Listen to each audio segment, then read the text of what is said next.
எதுக்காக நீட்டை பேன் பண்ணணும்? தமிழ்நாட்டில் மட்டும் 3 மாணவர்கள் சூசைட் பண்ணி இறந்திருக்காங்க.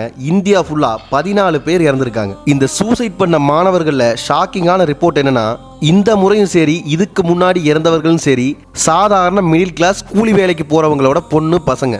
இதுல யாருமே அப்பர் மிடில் கிளாஸ்னு சொல்ற ஒரு பிசினஸ் மேனோட பொண்ணோ பையனோ இல்ல ஒரு கவர்மெண்ட் ஜாப்ல இருக்கிறவரோட ஒரு பொண்ணோ பையனோ இறக்கல. இங்க பாருங்க, சாதாரண கூலி வேலைக்கு போறவரோட பொண்ணு, இன்னொன்னு ஸ்டுடியோவில் கேமராமேனா ஒர்க் பண்றவரோட பொண்ணு, இன்னொன்னு சலூன் கடையில் வேலைக்கு போறவரோட பொண்ணு, அப்புறம் சாதாரண விவசாயிகளின் குழந்தைகள். ஏன் இந்த அப்பர் மிடில் கிளாஸ் யாருமே நீட் எழுதுறது இல்லையா? இங்க இவங்க தான் சூசைட் பண்ணிக்கோனுங்கிற அந்த வரைமுறையை சொல்ல வரல. இந்த நீட் சிஸ்டம் யாருக்கு ஸ்ட்ரெஸ்ஸா இருக்கு அப்படிங்கிற டேட்டாவை தான் சொல்றோம். பர்டிகுலரா இந்த மாதிரி இருக்கிற ஸ்டூடெண்ட் மட்டும் சூசைட் பண்ணிக்கிறாங்கன்னா அப்ப இந்த நீட் சிஸ்டம் யாருக்கானது? இந்த நீட் எக்ஸாமுமே சிபிஎஸ்இ ஸ்கூல்ல படிக்கிற ஸ்டூடெண்ட்டுக்கு தான் ஓரளவுக்கு ஈஸியா இருக்குன்னு சொல்றாங்க. ஆனா அவங்களுமே தனியா கோச்சிங் சென்டர் வச்சு தான் போறாங்க. ஆல்ரெடி ஸ்கூல்ல ப்ரிப்பேர்டா இருக்கிறவங்களுக்கே எக்ஸ்ட்ராவா ஒரு கான்ஃபிடென்ட்டுக்காக நீட் சென்டர் தேவைப்படுதுன்னா அப்ப சாதாரணமா கவர்மெண்ட் ஸ்கூல்லையோ ஸ்டேட் போர்ட்லயோ இல்ல மெட்ரிக்ல படிக்கிறவங்களுக்கோ கூட இந்த என்சிஆர்டிங்கிறது டோட்டலா அவுட் ஆஃப் சிலபஸ். இங்க ஸ்கூல் சிலபஸ் இதை படிச்சு பாஸ் பண்ணணும். அந்த பக்கம் இதுக்கு தனியா கோச்சிங் சென்டர் வச்சு அதுக்கு ஃபீஸ் கட்டி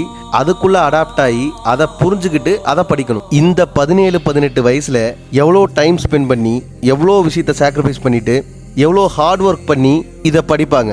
தன்னோட ஓன் டெசிஷன்லையோ இல்லை தன் அப்பா அம்மாவோட ஆசைக்காகவோ இந்த மெடிக்கல் அப்படிங்கிற ஃபீல்டை இவங்க கையில் எடுத்திருப்பாங்க. இந்த சிலபஸ், இந்த கோச்சிங் சென்டர் இதுல எல்லாம் கொஞ்சம் அடாப்ட் ஆகிக்க முடியாம இடையில ஏதாவது ஃபீல் பண்ணியிருக்கலாம். தான் தப்பான முடிவை எடுத்துட்டோமோன்னு கூட நினைச்சிருக்கலாம். ஆனா இருந்தாலும் இவங்க எடுத்துக்கிட்ட கமிட்மெண்ட்டை அதை உயிரா நினைச்சு அதுக்கு ரெடியாகி வரும்போது அந்த கடைசியில வர்ற அந்த ஏமாற்றத்தை இவங்களால தாங்கிக்க முடியல. ஏன்னா இவங்க எல்லாருமே இவங்க ஹார்ட் ஒர்க்குக்கான பலன் கண்டிப்பா கிடைக்கும்னு நம்பினவங்க. இவங்களுக்கு இதை ஃப்ரீயா எடுத்துக்கிற அளவுக்கு செகண்ட் சான்ஸ்ங்கிற ஒண்ணு கிடையாது. ஏன்னா இவங்க எல்லாமே லோவர் மிடில் கிளாஸ். இவங்க ஆசைப்பட்டு நேர்மையா இருந்து ஹார்ட் ஒர்க் பண்ணியும் இவங்களுக்கு அது கிடைக்கலன்னா அது இவங்களோட தப்பு கிடையாது. இங்க சிஸ்டம் தான் ஃபெயிலியர். ஃபெயிலியருங்கிறத விட இது யாருக்கானது? இப்ப இந்த NEET exam question paper leak ஆச்சுன்னு சொன்னாங்கல்ல, இதை வந்து PV குல்கர்னிங்கிற ஒருத்தர் தான் ரிலீஸ் பண்ணியிருக்காரு.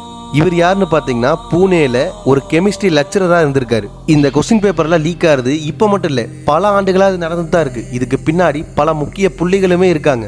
இந்த குல்கர்னிங்கிறவரும் இந்த முக்கிய புள்ளிகளும் யாருக்காக வேலை செய்வாங்க? இப்ப இறந்து போன இந்த மாதிரி போரான மாணவ மாணவிகளுக்கா? நமக்கெல்லாம் இந்த எஜுகேஷனுங்கிறது எப்படி இருக்கும்னு சொல்லி இவங்க நினைக்கிறாங்க தெரியுமா? இந்த ஆர்ட்ஸ் இன்ஜினியரிங் காலேஜஸ்ல நம்ம ஃபீஸை கொண்டு போய் கொட்டணும். நம்மளுக்கான மேக்ஸிமம் ஜாப் ஆப்பர்ச்சுனிட்டிஸ்னு பாத்துட்டீங்கன்னா இந்த ஐடி கார்பரேட்டா தான் இருக்கணும்.